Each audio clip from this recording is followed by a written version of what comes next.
ఈ మాటలు వింటున్న నువ్వు దేవుని బిడ్డ, నీకు చెప్తున్నా, నీతోనే మాట్లాడుతున్నాడు దేవుడు. నిన్ను కోల్పోయిన వాళ్ళు దరిద్రులు, నీలాంటి మంచి వ్యక్తి ఆదరణ కోల్పోయిన వాళ్ళు దరిద్రులు, శాపగ్రస్తులు. వాళ్ళు ఏడవాలి కానీ నువ్వు ఏడవకూడదు. సస్తగిస్తే వాళ్ళ కర్మకు వాళ్ళు చావాలి కానీ నువ్వు చావకూడదు. ఇంకా చెప్పాలంటే వాళ్ళ బ్రతుకులు కూడా మార్పు చెంది వాళ్ళు తమ బ్రతుకును దిద్దుకున్నట్లు ఒక అవకాశం ఇవ్వమని వాళ్ళ కోసం నువ్వు ప్రార్థన చేయాలి. లేకపోతే వాళ్ళు శపించబడి శాపానికి అప్పగించబడి దారుణమైన పరిస్థితులకు వెళ్ళిపోతారు.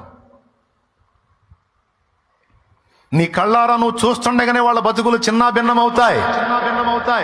అది నువ్వు కళ్ళారా చూస్తావు. ఎందుకంటే పాపం ఎప్పుడు కూడా మంచి రిజల్ట్ ఇవ్వదు. వంచన ఎప్పుడు, మోసం ఎప్పుడు కూడా మంచి ఫలితాలు ఇవ్వదు. పాపము ఎప్పుడు ఇచ్చినా దుష్ఫలితాలను ఇచ్చిద్ది.